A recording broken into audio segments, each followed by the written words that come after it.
I was happy, but I just wasn't fulfilled completely doing my job. So I loved it. I loved it. And like the weather, the landscape, all the things you see.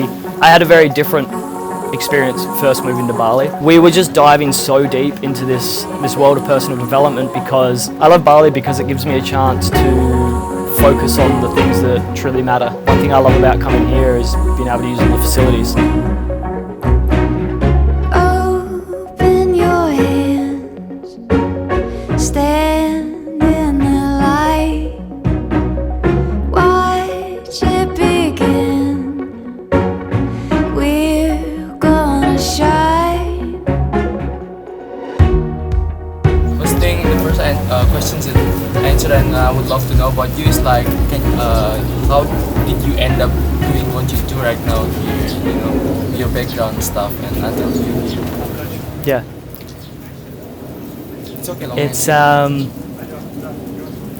I guess for me, a lot of people say when they're younger they feel like they're meant to do something special with their life or do something, like I always felt like I was going to do something different, and I feel like that's just, it's a dream or a thought that a lot of kids have because everyone thinks they're different, but we're very alike in so many ways we just don't realise.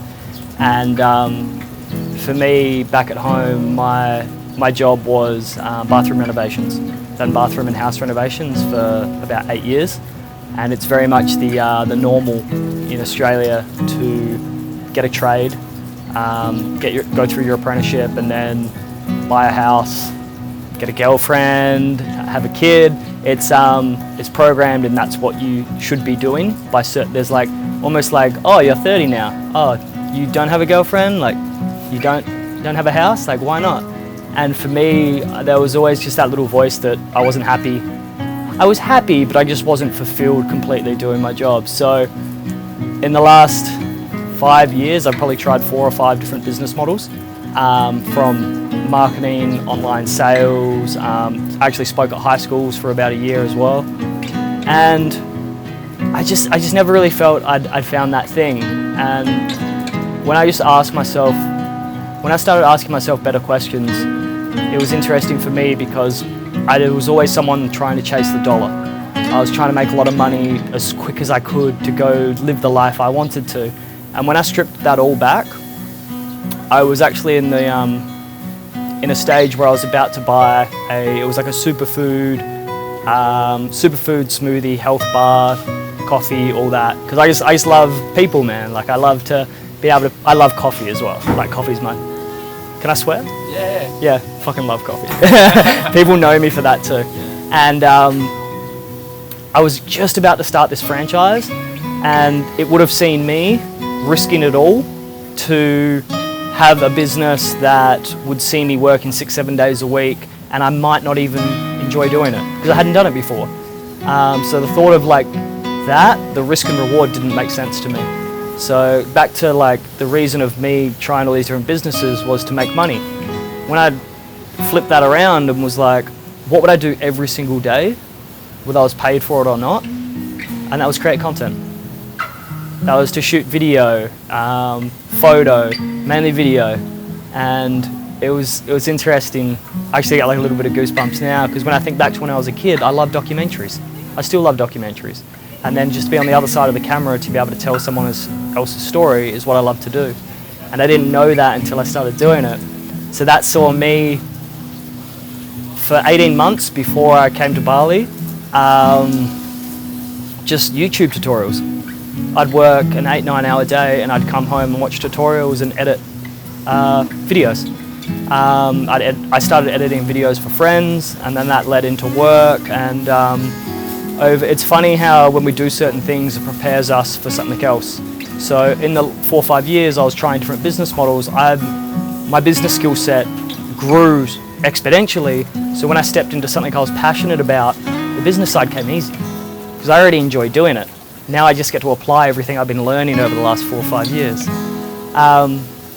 And I'd always said over a few beers with friends, because we used to come over to Bali a lot on holiday, and I'd always say after a few beers, like, I'd move here. I'm gonna move here. And it was always just like a bit of a joke. And then one day I just said, like, why not? Like worst case scenario, I go over there for 6 months, 12 months, it doesn't work out, I come back home. And yeah, that saw me sell my work van, sell off the business I was in, and just come over here and start creating, man, and start linking up with people. And that looked like me having a podcast called The Project, which is essentially a platform for men to share what they're really going through, and a space for them to open up and break down the walls of what it is to be a guy. And especially people in business as well. There's so much in business that we have to go through to be successful. So that's kind of the start of all of that.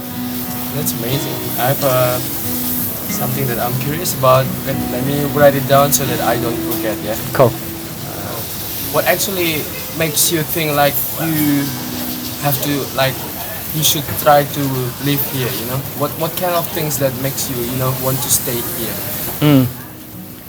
For me, I had a trip with a few friends and I decided to come over by myself for a few days. And then at the end of the trip, I was going to stay by myself for a few days as well. And when I was by myself, I got to really be with myself. And what I discovered was the strengths that I have to network with different communities, businesses and things.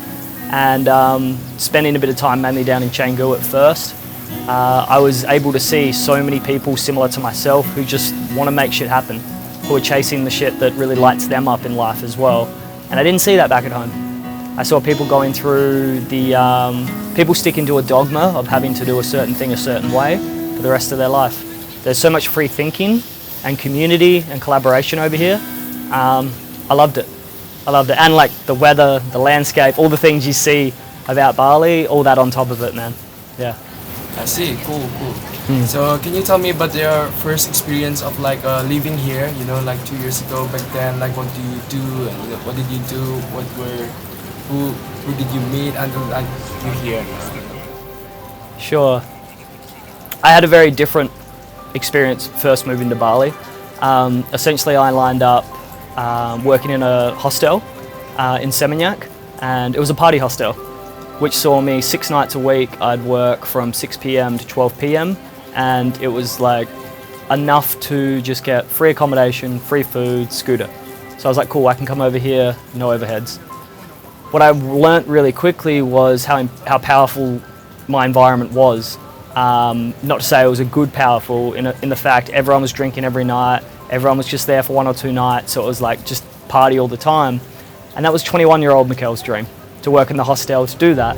And what I learnt really quickly was being in that environment. I had a 6 month contract there. Being in that environment wouldn't see me step into who I wanted to be over here. So I think I stepped out of that maybe 6 weeks in, and would have seen me walk away from all the overheads and everything covered to actually having to pay rent and do that all myself. But I knew having that extra pressure would put me in a position where I had to perform. The thing was, when you've got accommodation and food all that looked after, whether you get another photo shoot, whether you get another video shoot, it doesn't really matter. And there was a defining moment just before I left where I got offered to do a video and photo shoot for a party boat. It was going to be full of models and influencers and all that, and I was like, yo, this is what I need. I can collaborate with everyone on there, and this will lead into more and more jobs. At the same time, I had guys reach out from a business in Ubud called Karma House. It's a tattoo studio that's based purely around giving back to the community. And I had one of the guys, Aaron, the owner there, on my podcast like a week before when I came over here and was doing the project. And they reached out to me to do a video with them. Now, to say these videos were polar opposite would be an understatement. It was a video shoot in North Bali, Muntigunung, which is the driest, Muntigunung. I could be pronouncing that wrong. It's the driest part of Bali, and it's like people over there are born in a situation where you don't have opportunity. It's like you're born into that kind of circumstance where it's like all you know is what your mum and dad and friends do. So rewinding, I had to pick between a party boat, free drinks, after party, models, influencers, and everything, and then a 4 or 5 hour dusty hike shooting a charity video, which was worth nothing. The party video was worth like twice what I'd normally charge. So that's when a friend asked me, what do you really want, like the videography thing is cool, but what do you really want to do within that? And for me, that was tell a story, documentary. And when I answered that, she's like, well, your decision's easy. And when I stepped back and looked at it like that, I was like, yeah, it is. So I linked up with the guys, went and done the video. Actually got my first 2 tattoos from doing that video. Sorry, Mum. And yeah, from then on, they've turned into my brothers, business partners and everything else. So now we've stepped in and we're all partners in a business called the Yogi Lab. And yeah, that one decision led to so much more than what I thought it ever would. That's amazing. Like, what would you be if you ended up doing like in the boat with the party and the models and stuff? You wouldn't be here, right? Yeah. It's really crazy. If I went on the boat, I'd probably be riding a cafe racer through Canggu, doing photo shoots with influencers every week, which a lot of people are doing. A lot of people love it, but it doesn't excite me. It did a little bit at first, but it's very repetitive, and it's not that there's not much depth to it. It's just what I found in doing this work, there's more depth to this than doing that. The next one I want to know is about your podcast. You said that you're having podcasts, yeah, like from people around the world telling story about their stuff, something to do with men and business and stuff like that. Can you tell me more about that? Yeah, essentially the project was a passion project of mine, which was the reason I've linked up with the guys I have to start the Yogi Lab with them. The project was just, I had so many conversations with friends over coffee, and I'd separated from a lot of friendship groups over the years, purely because I just didn't feel it was like the same thing of going out every weekend, drinking, looking for girls, and after a little while that didn't feel in alignment anymore. And I had a few friends that were really steering away from what everyone else was doing, and we kind of came closer together because of that. And we had so many conversations, we were going to so many events. I mean, I flew to Vegas for a 5-day personal development event, Queensland, we were just diving so deep into this world of personal development and spirituality, or whatever you want to call it, because it was so new to us. We didn't realize we could think a certain way. And when that door would open, another one would, and another one would, and it just kept happening. What was your question again now? The podcast, what is it about? Yeah, so that led me to doing the project, which is a podcast essentially for men to just have an honest fucking conversation about what's going on, what do they struggle with, and it was a chance for me to express a lot of things I'd always wanted to, but then also hear someone else's viewpoint on it. That led into me meeting the guys, but now I don't do the project anymore because I'm full-time with what we're doing with the Yogi Lab.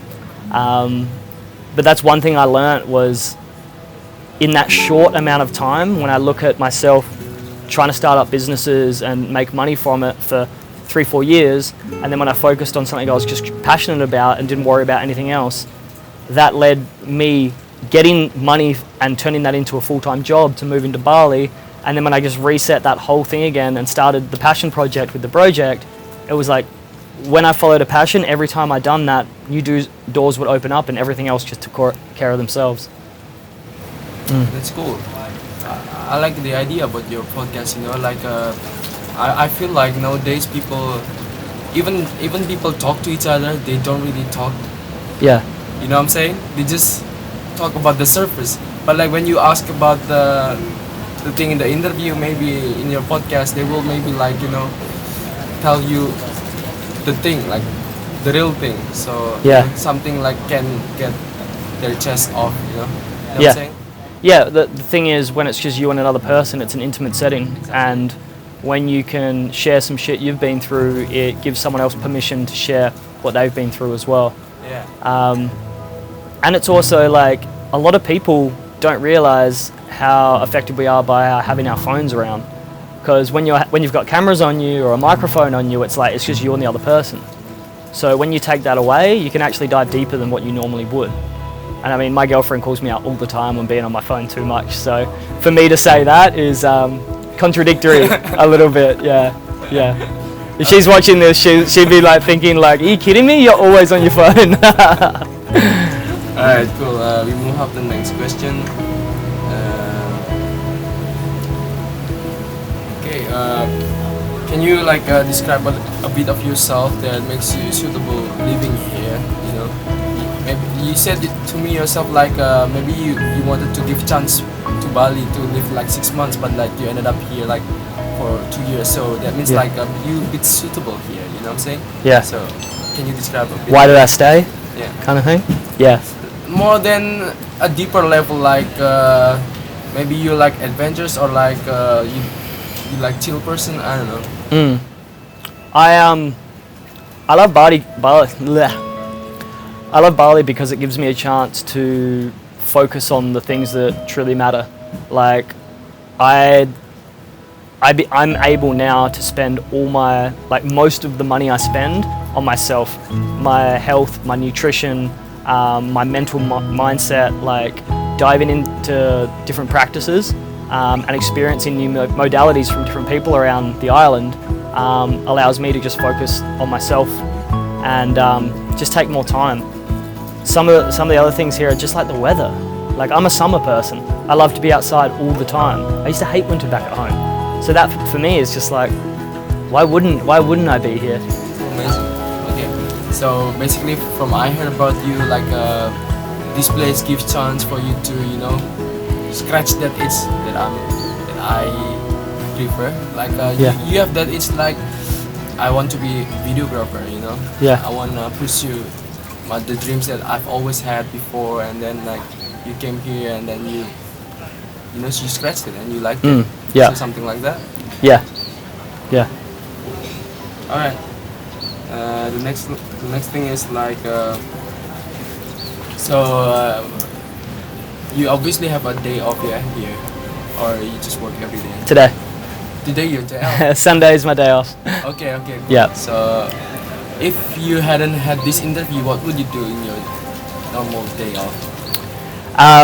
A perfect day off for me, man, is like sleep in, because normally I'm up at like 5:30 and a sleep in's like 6:37.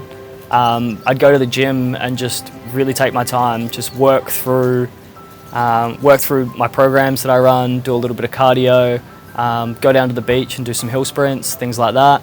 I love to start my day with some fitness. I normally come here and set up to work, and that sees me just, you know, going through my emails, structuring content and editing most of the time. Sometimes we'll have shoots on, but one thing I love about coming here is being able to use all the facilities, like using the cryotherapy, which is minus 110. Like, first time I heard that, even you said yourself, you're like, Fahrenheit or Celsius? Like, and that leads back to like, I get to spend all my time on my health. And I've been sick a few times in my life, but nothing like life-threatening or, you know, that saw me bedridden for months. But there are always those little nudges and reminders that without our health, what do we really have? So yeah, that every day is just me, fitness, meditation, working through the biohacking facilities here, and just getting work done. I mean, essentially, like, I'm working from 9 a.m. to sometimes it's like 9 p.m. because we're in startup phase. Like, everyone needs to just really be putting in the work to get off the ground what we're trying to do. So yeah, weekends are spent just hunting for the best coffee and burgers around. I'm a sweets guy as well. Like, ice cream is my jam. My girlfriend can also tell you that. Yeah, that's about it, man. My Sunday is filled with food, exercise, and just chilling. I'm content with just doing the simple things, man. That's great. Yeah. Yeah, nice. I think I also think Bali life is like simple life. You know, you don't really get the stress, you know, from work. You know, not like in a big city where you like, oh, you have to do this. You know, Yeah, you just want to chill, you chill. You just, Yeah. You work, you work. You know, you do it willingly. Yeah. That's what I think. The thing is, Bali offers an escape like that because look where we are. You know, you can be at a computer working and you go outside, you're like, cool. It's easy to switch off from work and just go explore and enjoy. Like, we spent 3 days almost offline in Nusa Penida 2 weeks ago for my girlfriend's birthday, and that was so refreshing mentally, physically, spiritually, to be working so many hours and to be able to catch a half an hour boat across to an island and just be in a completely different world almost. Staying away from we just stayed away from the tourist spots and just explored the east side of the island. There's just no one else around, and there's nothing else like it. Yeah, it's really cool. Where was it? Nusa Penida. Oh, Musicbed. Okay. Yeah. We went to Kling Kling Beach to get the Instagram photo and all that, but we ended up just getting coffee and ice cream and then going back to the east side of the island. There was just too many people, stressed tourists. We're like, no, not for us. Nice. Yeah. Amazing. Okay, this is the last question. Based on what you do right now, you know, like you having this startup and then you creating contents, your videography as well, and you live in Bali. And what do you wish or hope about Bali in the future that can support you, you know, doing what you do right now or become a better person? I guess I think more so long term with Bali. Like, there's so many people that come over here and try to make stuff happen, or they come for 1, 2, 3 weeks and they leave, and there needs to be more care for the island, and that's something we're doing a lot with the Yogi Lab and Karma House and the Astana. We're aligned with a lot of charities here. We want to bring spiritual practices, and a spiritual practice, I feel like sometimes people can get, it's a little bit like woo-woo, or it doesn't mean meditating on a mountain in the Himalayas for, you know, a year at a time. It can be anything from martial arts, fitness, meditation, yoga. Like, it's so many different things. For me, spirituality is just a knowingness that there's something greater than yourself, and being able to, whatever you use to understand that, that's spirituality to me, man. We want to be able to show kids a different way, to be able to set up Indonesians to show how they can start a business if they want with minimal money. That's what I'd love to see a change in Bali. The plastic, like the single-use plastic bags, awesome, but there's so many like businesses I see here that just plastic bottles. Like the gym I go to, it's just so many plastic bottles. So I feel like there's a lot of people coming to Bali right now. It's, what is it, the #1 tourist destination in the world. I'd love to see more care for the island, because it's amazing how quick beautiful things can get ruined out here. Yeah. Cool. It's nice. Cool. Yeah. Awesome. So Thanks, man. can you? Yeah.